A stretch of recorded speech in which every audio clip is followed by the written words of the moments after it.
So here in the third and last part of my lecture, we will relate the previously introduced concepts um, to clinical settings. So here we will discuss graded dose response curves, and quantile dose effects curves now. So here, I will show you an example of a graded dose response curve. Now, so these are the graded dose response curves that relate the dose of 4 different drugs to the magnitude of a particular pharmacologic effect. No? So here you have 4 drugs and they have their respective dose response curves. No? So if you remember in the first part, you will notice that drugs A, C, and D are efficacious drugs, which means to say that they're able to produce the maximum response of the drug. And they are probably full agonists. No? Drug B, however, um, is representative of a partial agonist because it will not produce the maximum response that you see in A, C, and D. So, drug B is potent, no? Because it's the most potent because it can produce 50% of the maximum response, no? With the least concentration. But it is unfortunately not as efficacious as A, C, and D. No?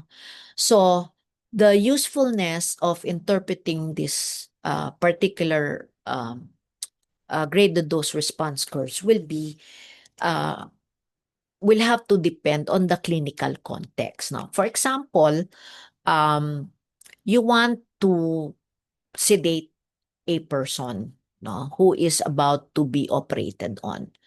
So you give a sedative hypnotic. And these 4 drugs represent sedative hypnotics in this example. Now, with sedative hypnotics, the maximum response that can be elicited may be coma and respiratory depression that may even lead to death. No? So in this particular example, um, A, C, and D are sedative hypnotics that are able to produce the maximum response, which, given the example, is not the therapeutic objective that we want. We just want to sedate the patient.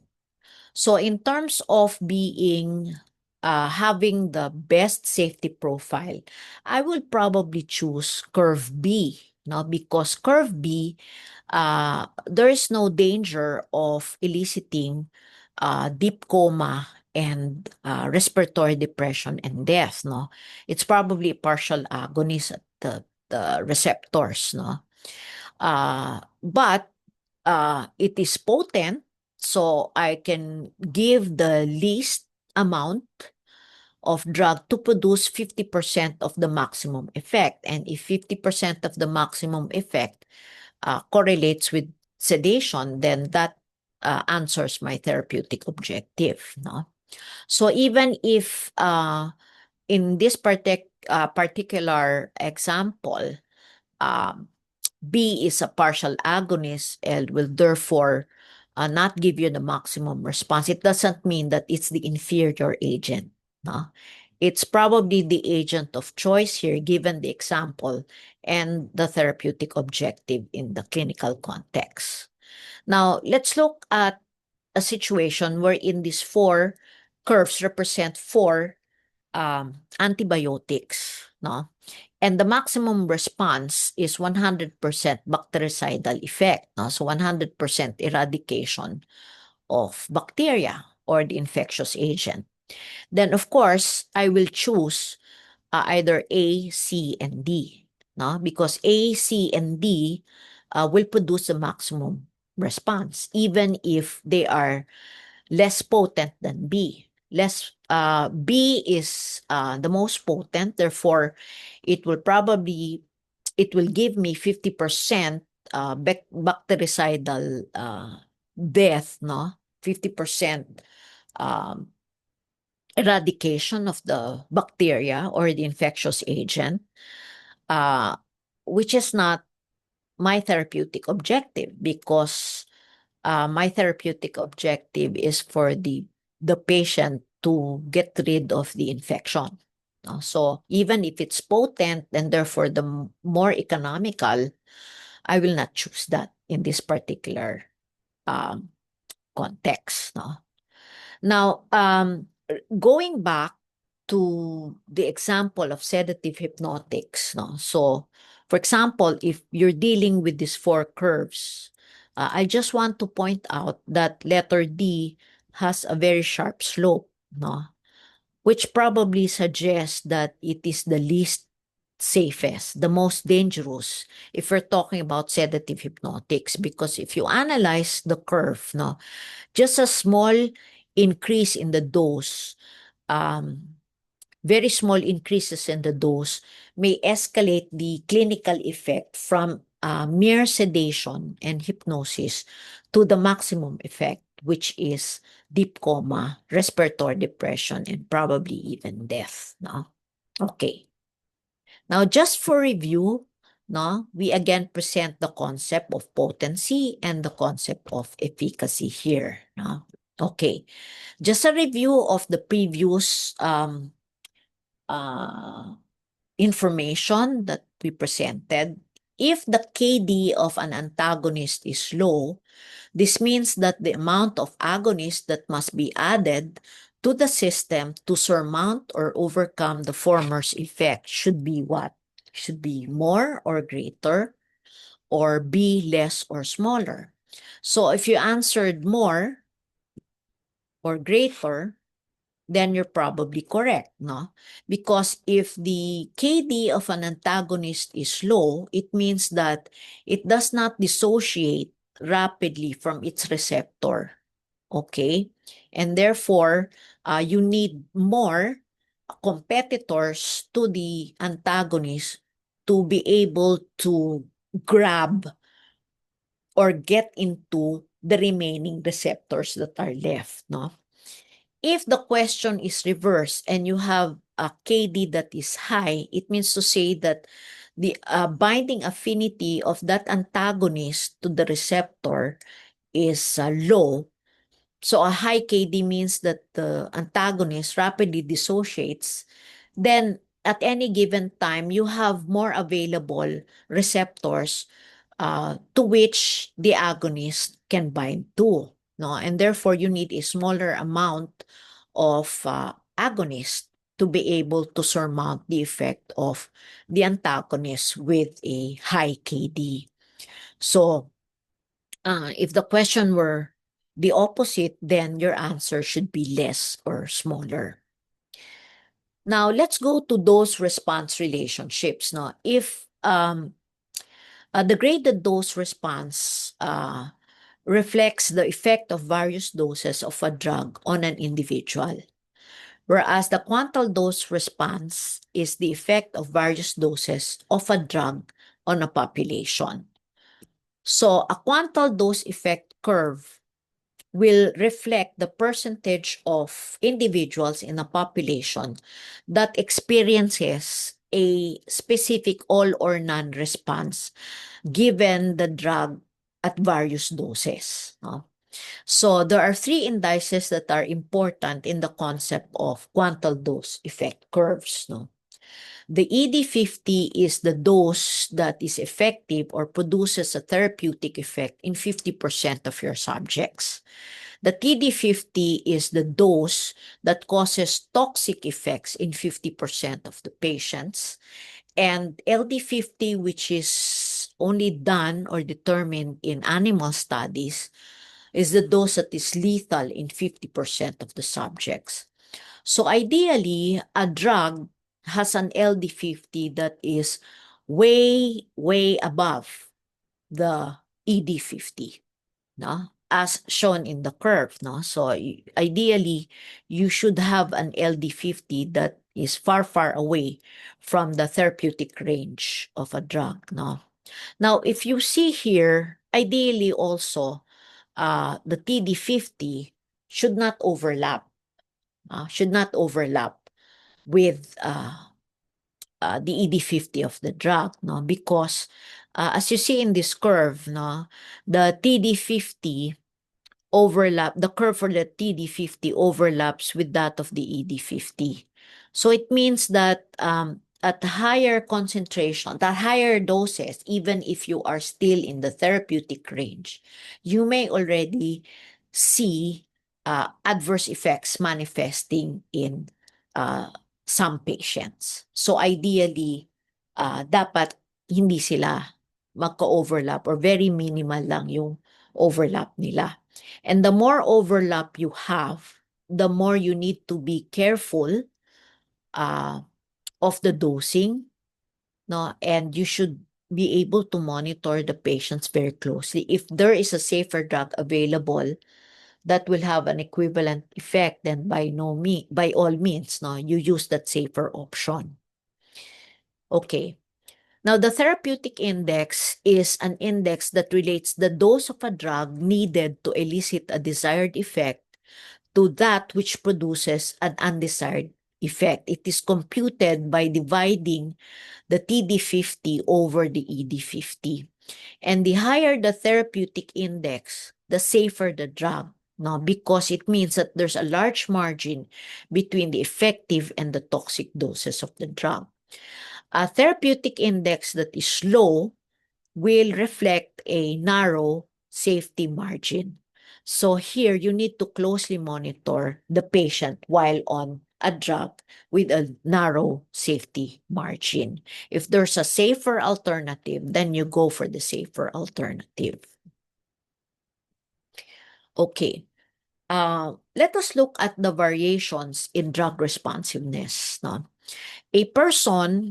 Persons will have variable drug responses, no? And even one person can have different responses to the same drug during the course of treatment, no? So a person may manifest sometimes with an unusual reaction to the drug. So this may be a consequence of genetics, no? We call that reaction idiosyncratic, no? So the intensity of drug response may also vary, no? So a person may be hyporeactive or hyperreactive at a given dose of a drug. Now, there are instances where the intensity of the pharmacologic effects will diminish over time when the person continuously uses the drug, no? So this is what we call tolerance. If the diminished effect occurs rapidly after initiation of treatment, then that phenomenon is called tachyphylaxis. Okay.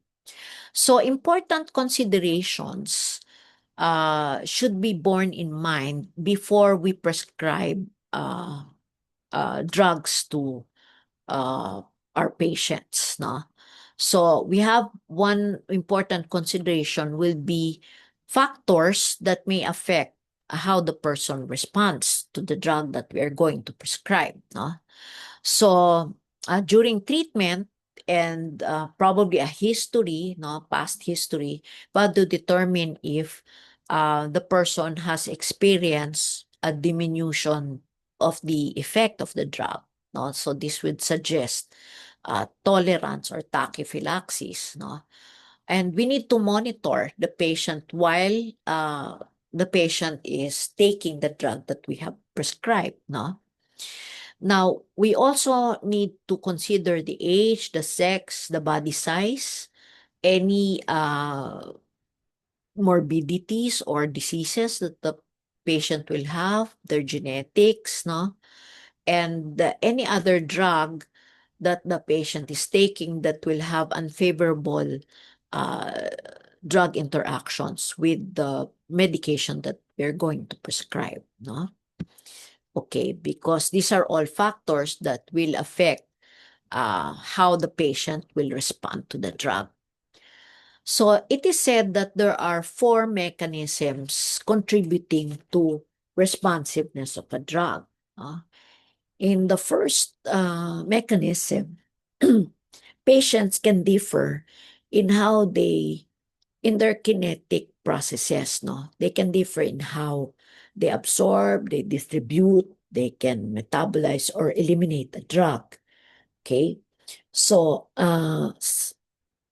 in some instances, these kinetic processes in the individual, which affects how much the drug reaches the target site. This can be affected by factors like the age, the sex, the gender, the weight of the patient, um, any disease states affecting, especially the liver, the kidneys, and the circulation, for example. You also have to consider genetic variations in their hepatic microsomal enzymes. So this is a concept that we have touched on in the lecture on genomics. No? And in number two, this mechanism helps explain why people will respond differently to antagonists. No? For example, there's a beta blocker, which is propranolol. It slows the heart rate in someone with very high levels of stress hormones, no? Like persons with a tumor called pheochromocytoma. But propranolol will have little effect on a trained athlete who has very low resting heart rate. Okay? So, this is also an example why persons may differ in the response to blockers. No? Um, Partial agonists can also show even bigger differences. For example, um, sar- the book says saralacin. No? Saralacin is a weak angiotensin 2 blocker. And this can lower blood pressure in individuals with high angiotensin 2 levels. No? But in persons with normal levels, then saralacin is a drug that can raise blood pressure. So again, these are changes in response to the amount or concentration of endogenous receptor ligands that are in the system. The third, drug responses can change depending on the number of receptors or how well the receptors are linked to the response system of the cell. No? For example, in when you have high hormone levels like thyroid levels, no, thyroid hormones rather no, can raise the number of beta adrenoceptors in the heart. No, so the person becomes more likely to develop tachycardia. No, they're more sensitive to stress and the fact that they have more receptors, adrenoceptors in the heart. This explains tachycardia and even tachyarrhythmias developing in persons with thyroid storm, no, or thyrotoxicosis. These are individuals who are hyperthyroid and happen to have very high levels of thyroid hormones. No? And in this situation, propranolol, which is a beta blocker, will help relieve the symptoms. Now, there are occasions where the drug itself reduces by a process which we have mentioned a while ago, downregulation, reduces the number of receptors, no? Or the drug itself can cause a weakened response of the receptors, or what we call desensitization. So this is the process of tolerance or tachyphylaxis. This can also explain withdrawal effects where the person manifests with untoward signs and symptoms uh, upon sudden discontinuation of a certain drug that he or she has been taken for some time. So, for example, if a person is on beta blocker for some time, there may be too many receptors. So, you have an exaggerated response. No? If you stop clonidine suddenly, blood pressure can spike because the number of alpha 2 receptors have dropped too low to respond normally. So in a beta blocker, this can induce too many receptors, so you can have exaggerated response. If you use central sympatholytic like clonidine, it can cause if suddenly discontinue it, it can cause the blood pressure to spike, no? Very, very high because continuous use of clonidine may lead to downregulation of alpha 2 receptors, no? So this may have dropped too low to respond normally to continuous clonidine. So the study of how genes will affect drug response, no? This is genetics, no? So the book, the latest edition mentioned precision medicine. So this is the development of individualized or personal treatment based on the pharmacogenetics of an individual. No, let's look at the example in cancer, no? Like lung cancer tumors may have mutations that can make them more sensitive to certain drug molecules like gefitinib, which I mentioned a while ago in leukemia. No? Since the mutation is only in the tumor and not present in normal cells, then the treatment can be more effective and safe. No? Now, so this can also be related to changes in the number or function of receptors. No? So genetic testing is a method that can help also predict whether a person becomes resistant, no? To a particular drug. So it's useful in the study of drug resistance and also in discovering new targets for treatment. No? And this is already being applied, no, in certain clinical situations. Now, for number 4, we know that drugs work by binding to specific receptors, but the overall effect actually depends on how well the individual is, how well the cells function, and how well his or her organ system function. No?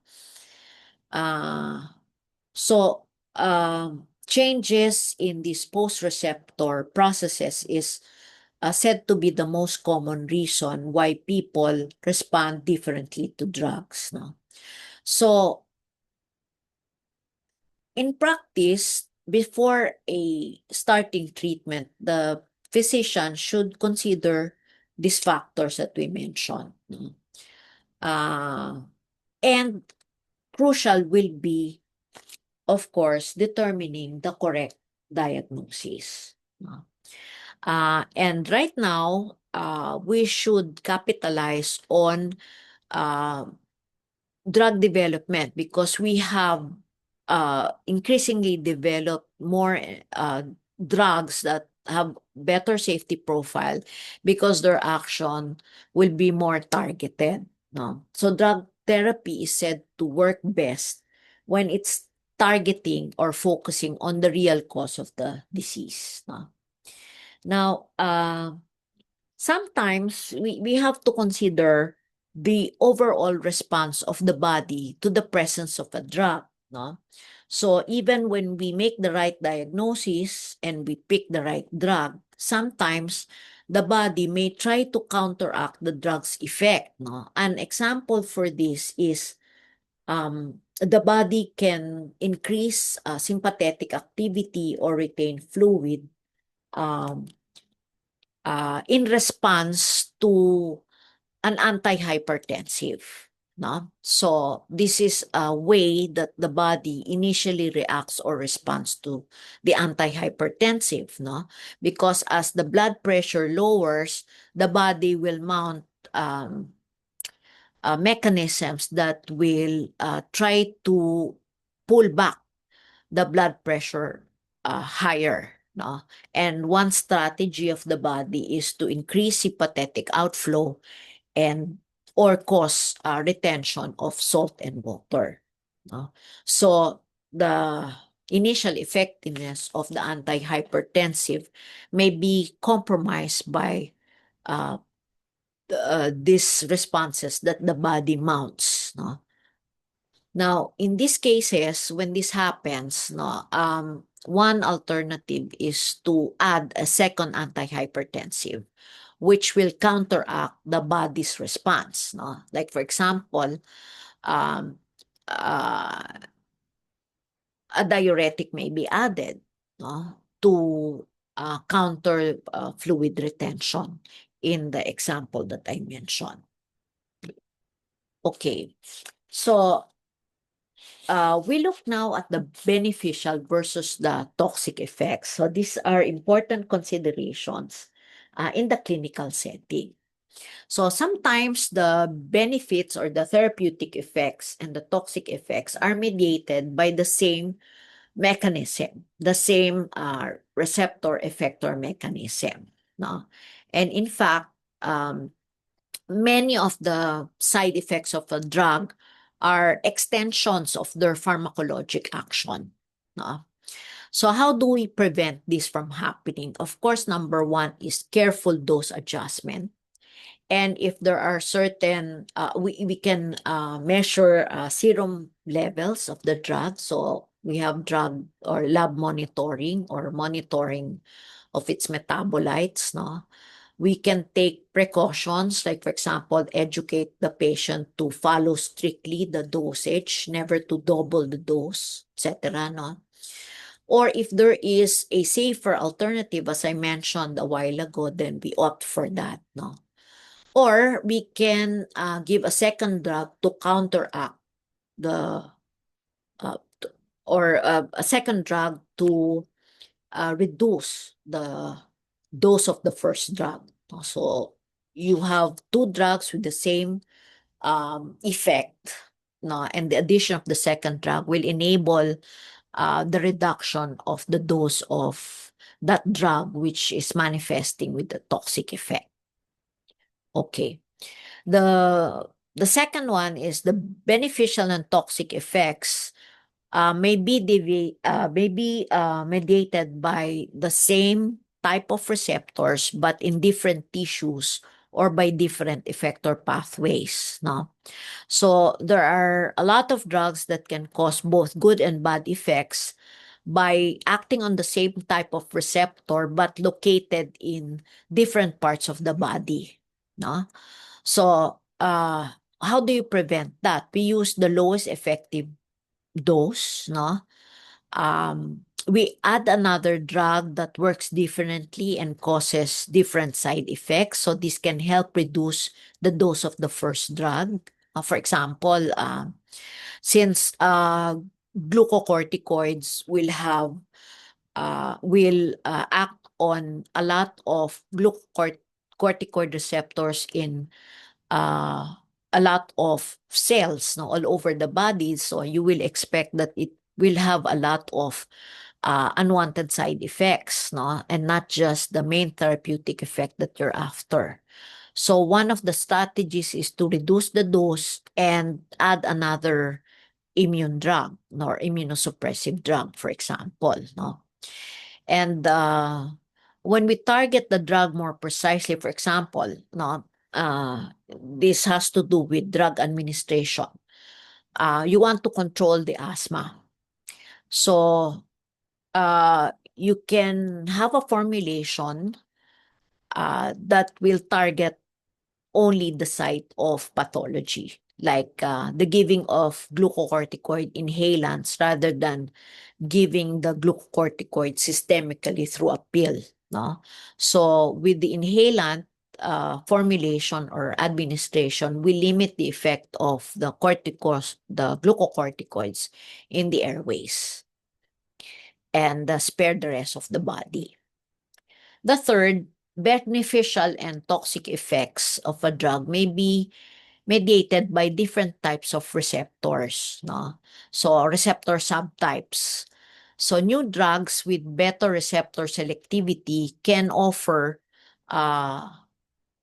better safety profile, no? So this is what we mentioned in asthma, no? If you give a non-selective beta agonist, you will have an effect also in the heart, no? As well as the bronchial airways. So you want to go for a drug that acts on only on a specific subtype, no? For example, also in schizophrenia, no? The anti-schizophrenics, the classic schizophrenics, the classic anti-schizophrenics will not be selective in terms of inhibiting dopamine receptors, no? That's why you have a lot of side effects, including extrapyramidal symptoms, no? Early onset extrapyramidal symptoms, no? Because they inhibit, in schizophrenia, the main pathophysiology is said to be an overactivity of dopaminergic systems. So the strategy is to inhibit dopamine receptors. However, in the brain, there are many neuronal systems that utilize dopamine as its neurotransmitters. No, so if you give, you want to target to control the symptoms of schizophrenia like hallucinations. No, you want to only inhibit the D2 receptors in the mesolimbic area. But unfortunately, with the classical agents, they are unable to distinguish between the dopamine receptors in the mesolimbic area and those that are in other areas of the brain mediating other functions, no? One of which is in the nigrostriatal tract. If you remember your basic neuroanatomy, the nigrostriatal tract is the one that mediates movement, no? So with the use of classical agents, which are non-selective for the dopamine receptors, the nigrostriatal tract dopamine receptors are also inhibited, and this manifests in patients with movement disorders, which we call extrapyramidal movements, no? So this compromises their day-to-day function. So with the advent of second generation anti-schizophrenics or neuroleptics, these are more selective for D2 receptors in the mesolimbic area, and therefore they do not readily cause extrapyramidal side effects in contrast to the classical agents, no? So this is the clinical implications of receptor selectivity in drug development. Okay, so I think this is the last of my slides. I hope that you are able to understand the basic concepts, no? And use these to augment your reading. We have a new edition of Katsung. So this is based on the 16th edition of the Katsung. Thank you very much for your kind attention.